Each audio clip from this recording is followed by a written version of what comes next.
In the days leading up to what he called his important work trip, there was a shift in his behavior so subtle at first that I almost brushed it aside as my imagination. My husband had always been fairly transparent, almost predictable in the way he prepared for travel. He would lay out his shirts neatly on the bed, complain about how much he hated ironing, and double-check that his chargers and laptop were in his bag. But this time, something felt different. His packing seemed rushed, almost secretive, as though he didn't want me hovering around while he organized his things. I noticed that he shut the bedroom door more often, pretending to be on work calls while I stood outside, hearing muffled laughter that didn't sound like conversations with colleagues. When I asked questions, he kept his answers short, vague, and dismissive, a complete departure from his usual habit of oversharing even the most boring details of his job. The first sign that unsettled me was the sudden increase in his late-night work.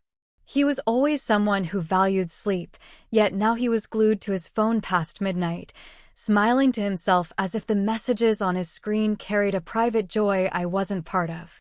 If I asked what was so funny, he would quickly lock his phone and say it was just a silly meme from a coworker. His tone sounded rehearsed, like a line he had already practiced. Then there were the phone calls. He would step out of the room to answer them, sometimes even walking outside in the chilly night air just to make sure I couldn't overhear. When he returned, his face would carry the remnants of a grin he tried hard to suppress, and he'd change the subject immediately.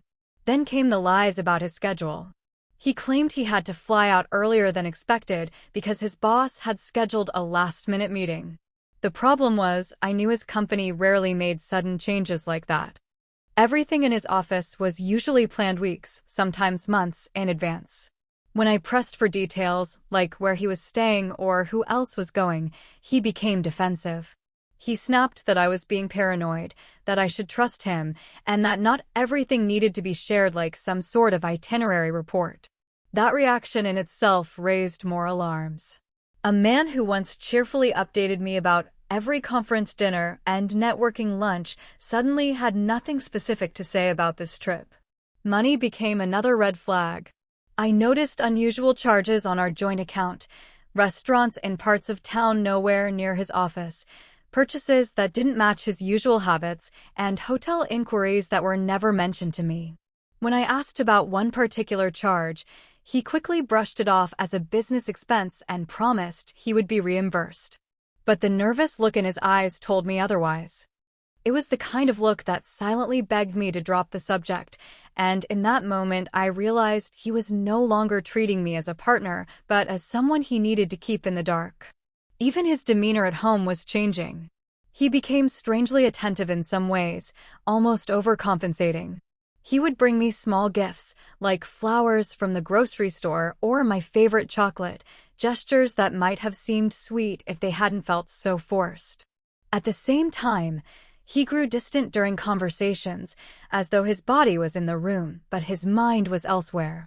His laughter didn't sound the same, his embrace lacked warmth, and when I looked into his eyes, there was a flicker of guilt that confirmed my instincts. What really solidified my suspicion was how overly defensive he became whenever I mentioned the upcoming trip.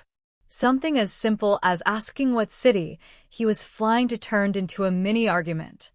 He accused me of not trusting him, of trying to control him, of being unfairly suspicious. But I knew that when someone becomes this hostile over innocent questions, it usually means there's something to hide. His words tried to convince me, but his behavior betrayed him.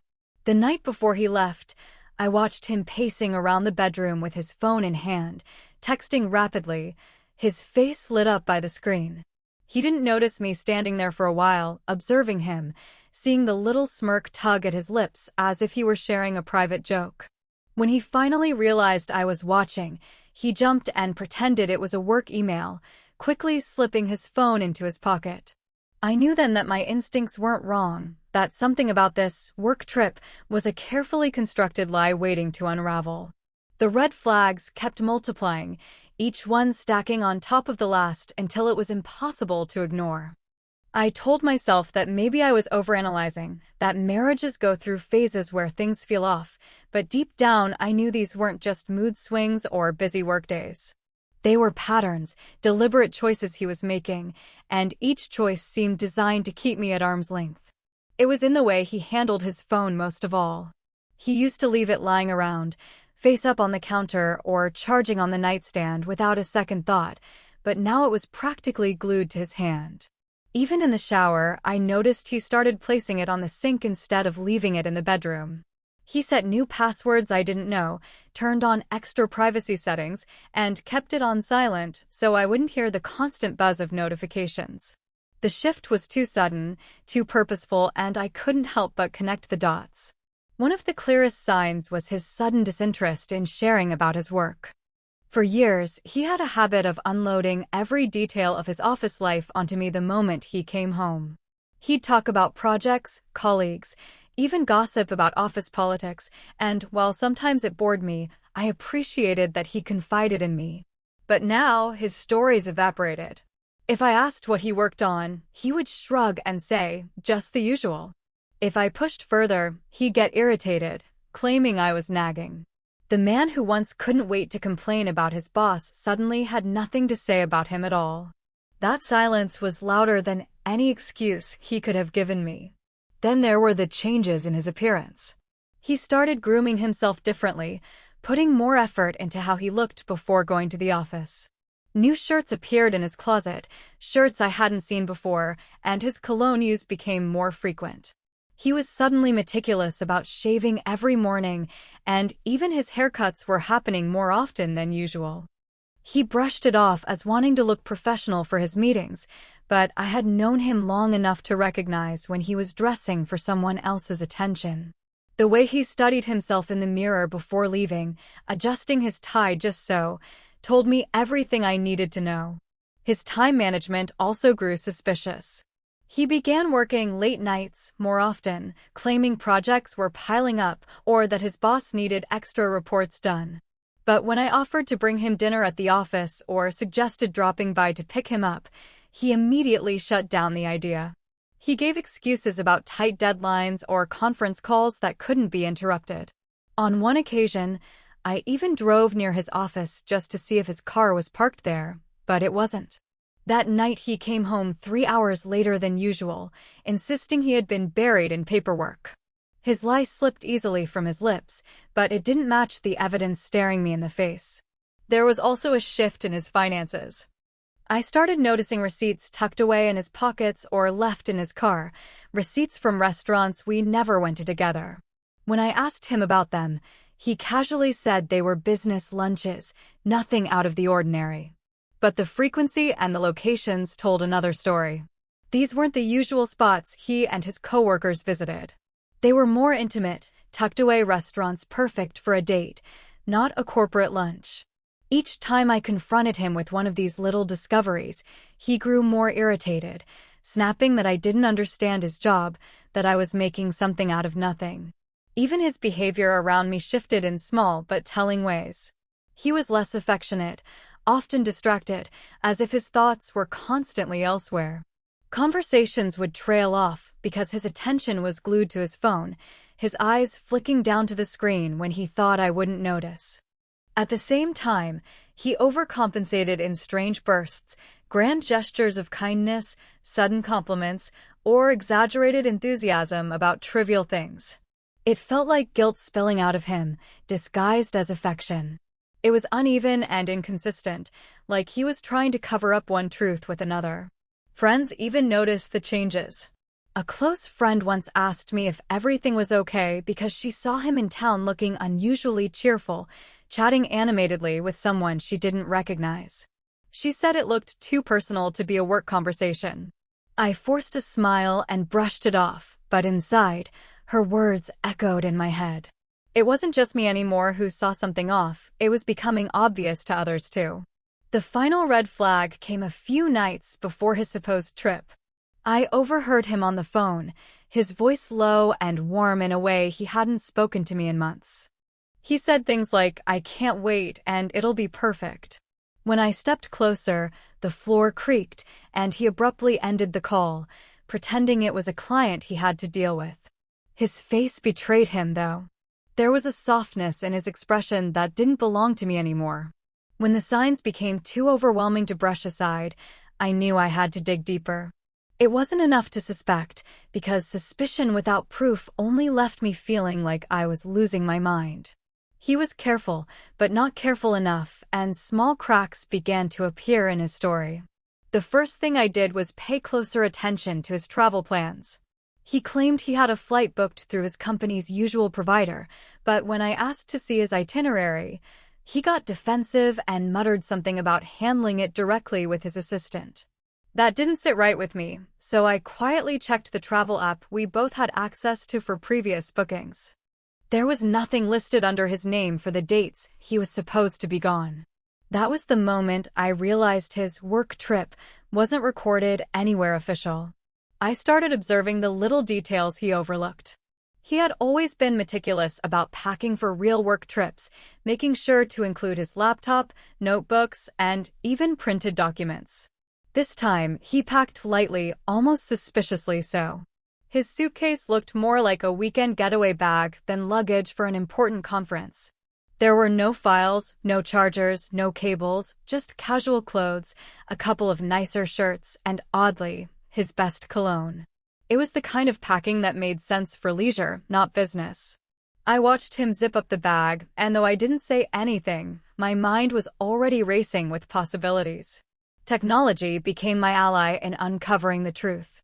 One night, while he was in the shower, I glanced at his phone and saw a notification light up. He had changed his lock screen, but the preview gave away just enough, a message that read, "Can't wait to see you." The sender's name wasn't visible, but the words were enough to confirm that this wasn't business-related. He had set his phone to delete conversations automatically, but no one is ever perfect at covering their tracks. On his email, which he had once shared with me for emergencies, I found a confirmation for a hotel booking under his name, not in the city where he claimed the work trip was happening, but in another location entirely. That single email told me more than any confrontation could. I decided to dig further. The credit card statements became a trail of breadcrumbs. Small purchases in neighborhoods that didn't match his work routine, receipts tucked into the glove compartment of his car, charges from boutique stores I had never visited with him. One particular charge stood out, a reservation at a restaurant known for being upscale and romantic. When I looked up the date, it matched a night he had claimed to be stuck late at the office. The pattern was too clear to ignore. He wasn't just lying about his work trip, he had been weaving lies into his daily life, one after another. My instincts told me I needed something undeniable, something that would silence every excuse he might try to make. So I began to prepare quietly. I noted the address of the hotel where he had made the reservation, memorized the check-in date, and even called the place pretending to confirm a booking for Mr. and Mrs. under his name. The receptionist confirmed his reservation without hesitation, and in that moment, the last piece of doubt in my mind evaporated. He wasn't traveling for work, he was planning a romantic getaway, and I wasn't the one going with him. Even the way he behaved around the time of his so-called departure gave him away. He acted strangely nervous, as though he was waiting for me to question him, but when I didn't, he grew bolder. He told me not to worry about calling him too much during the trip, that he'd be busy with meetings. He almost seemed relieved when I nodded along, which only fueled my determination to let him think I was buying his story. His smug confidence would be his downfall. I also noticed how he carefully crafted his lies. He told me about a few colleagues who would also be attending this work trip, deliberately dropping names so the story would sound believable. But when I casually brought up those names in conversation with one of his coworkers' spouses at a gathering, she looked confused and said her husband wasn't traveling anywhere that week. That tiny confirmation from an outside source was all I needed to know that his lies weren't airtight. They were fragile and already beginning to crumble. Every step of uncovering the truth felt like peeling away layers of a carefully painted mask. He thought he was clever, that he could manipulate details without being caught, but lies always leave a trail. I wasn't searching for revenge at that stage. I was searching for clarity, for proof that the gnawing suspicion in my gut wasn't just paranoia. And with every receipt, every email, every overheard whisper on the phone, I was building a case that could not be denied. Once I had enough proof that the so-called work trip was nothing more than a cover, I knew confronting him directly wouldn't get me the truth. He had already perfected the art of deflecting questions, twisting arguments back on me, and making me feel like I was the problem. If I simply accused him, he would deny, lie, and perhaps even turn it into another fight. I needed a plan that would force the truth into the open, one that left him with no escape routes. The idea didn't come to me all at once. It formed slowly, piece by piece, as I considered every angle, every opportunity, and every consequence. If I wanted to expose him, it had to be in a way where his lies would collapse in front of the very people he respected most. The first step of my plan was to stay quiet. Silence became my weapon. Instead of confronting him with the hotel confirmation or the receipts I had found, I pretended to believe his story. I smiled when he talked about the fake meetings, nodded when he mentioned how stressful the trip would be, and even helped him fold his shirts as if nothing was wrong. Every time he lied to me, I acted like I was convinced. This gave him a false sense of security, which only made him careless. The calmer I appeared, the more confident he became, and the easier it was to predict his moves. While he was busy weaving lies, I was preparing behind the scenes. I kept a copy of the hotel booking he had made under his name, noting down the date and time of check-in. I also checked his travel bag when he wasn't around and photographed the contents, just casual clothes, cologne, and a new shirt he had never worn around me. Nothing that suggested a business trip. I saved these photos quietly, knowing they could serve as proof if I ever needed to present them.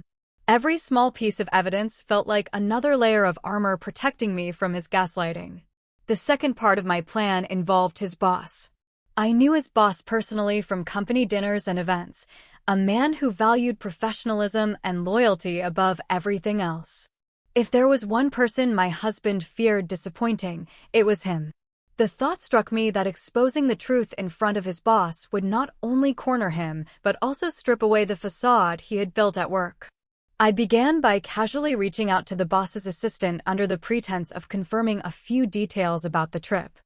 When I asked if my husband would be traveling with the team, she told me there was no such trip scheduled. That single conversation confirmed what I already knew. He hadn't even bothered to make his lie consistent with the company. With that assurance, I built the next stage of my plan.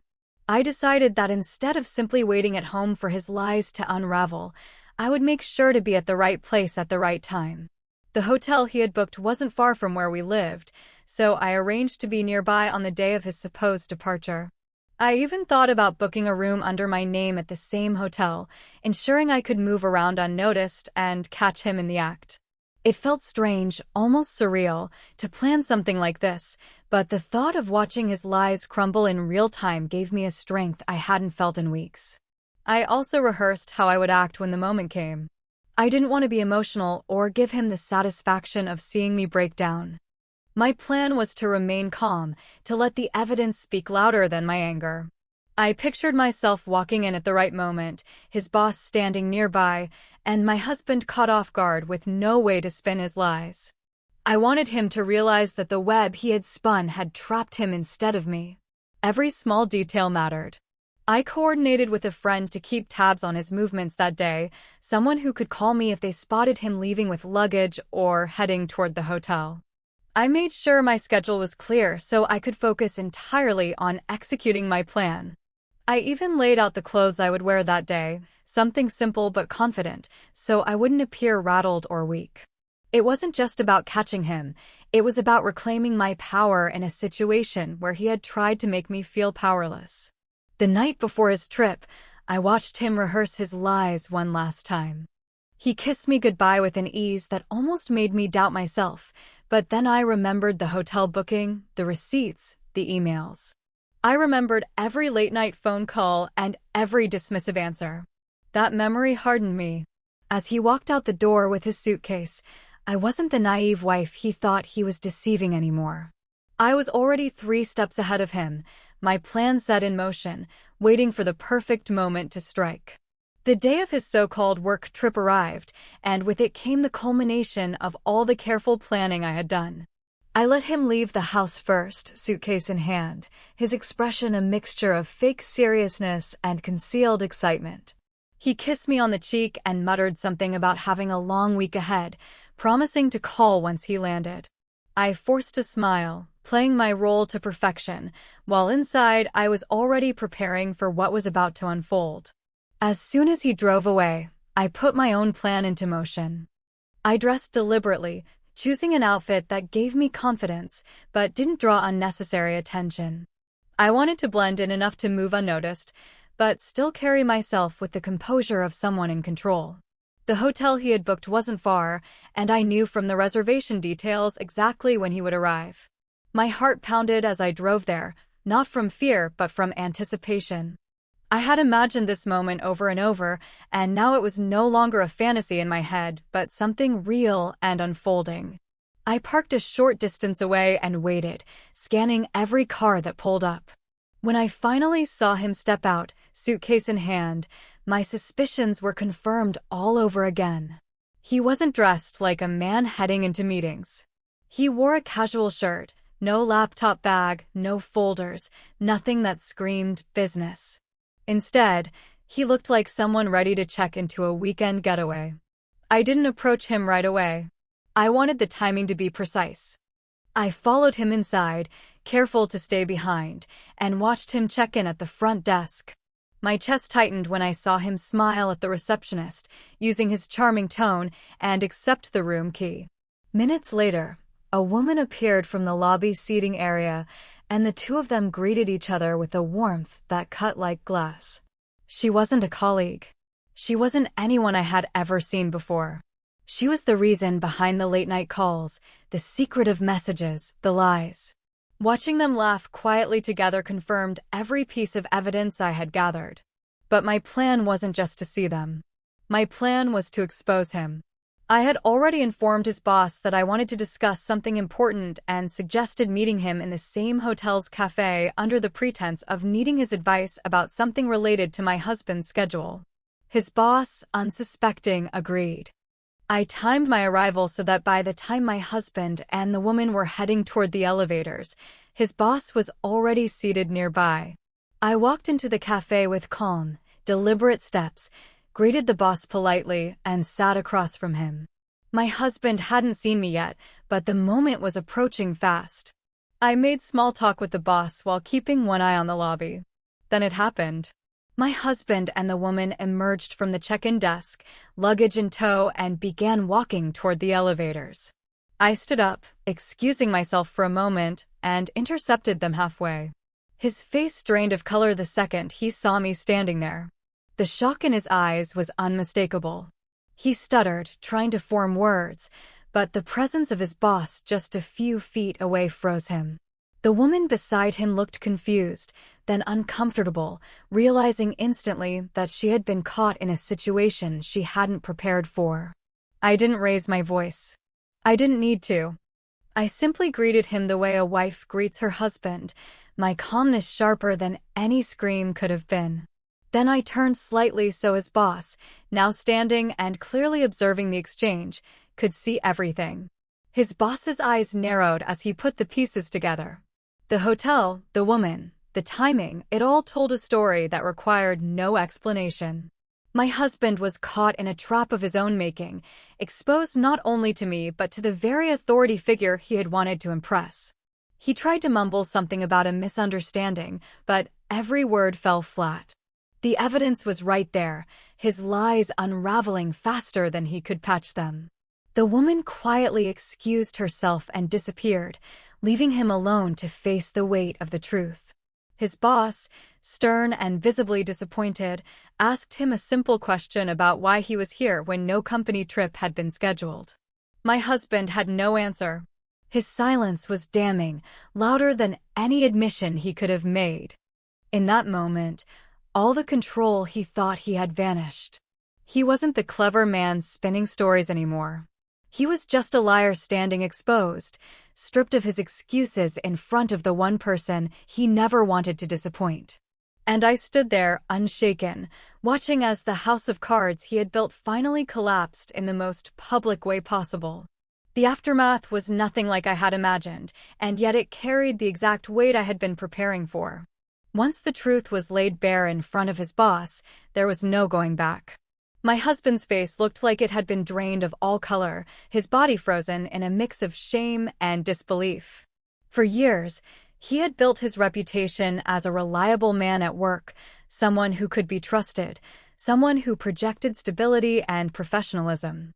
That image shattered in seconds. His boss, who had once spoken of him with pride during office dinners, now looked at him with a mixture of disappointment and disgust. It wasn't just about betrayal in our marriage anymore, it was about the collapse of his carefully curated professional mask. The silence between them was brutal, the kind of silence that doesn't need words because the truth is already too clear. After his boss left, shaking his head and muttering something about accountability, the weight of the situation finally sank in for him. He turned to me, his voice breaking as he tried to explain, as though explanations could erase what had just happened. He blamed stress, claimed weakness, insisted it had been a mistake he regretted. But his words fell into a void. Once lies are exposed in such a glaring way, they lose all power. Every syllable he spoke only reminded me of how many times he had looked me in the eye and fed me falsehoods with ease. The days that followed were filled with an eerie quiet. At home, he was like a ghost, moving from room to room without purpose, trying to gauge whether I would engage with him. I didn't argue. I didn't fight. I had no need to scream anymore, because the battle was already over. I carried myself with a calmness that unsettled him more than any rage could have. He asked if we could talk, but every time he started, I reminded him of the hotel booking, the woman, the lies about his boss's trip. He had no answers for those things, and the silence that followed each reminder was heavier than any confrontation. Friends and family began to notice the tension, and whispers started to circulate. People who had seen him as a dependable husband now looked at him differently. Some tried to console me, others avoided bringing it up, but everyone knew something had broken. The mask he wore so convincingly had slipped not only in front of me, but in front of his wider circle. He couldn't escape the ripple effects of that exposure. The story of the hotel lobby, whispered from one person to another, traveled faster than he could contain it. And for once, I didn't care to protect him from the fallout. For me, the aftermath was both painful and liberating. Painful because I had to face the reality that the man I trusted, the man I built a life with, was capable of such calculated deceit. Every memory we had together suddenly felt tainted, every affectionate gesture replayed in my mind with new suspicion.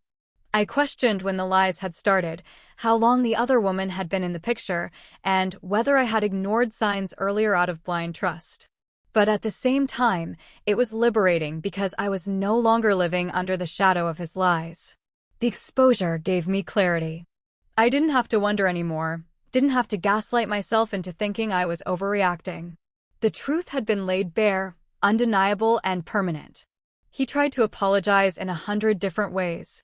Flowers appeared on the table, dinners were cooked with an unfamiliar tenderness, and long messages filled my phone when he was at work.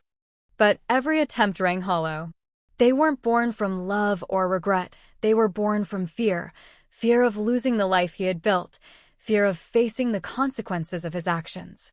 Trust, once broken, doesn't heal with gestures. It requires something deeper, something he no longer had the capacity to give. The aftermath also brought unexpected strength within me.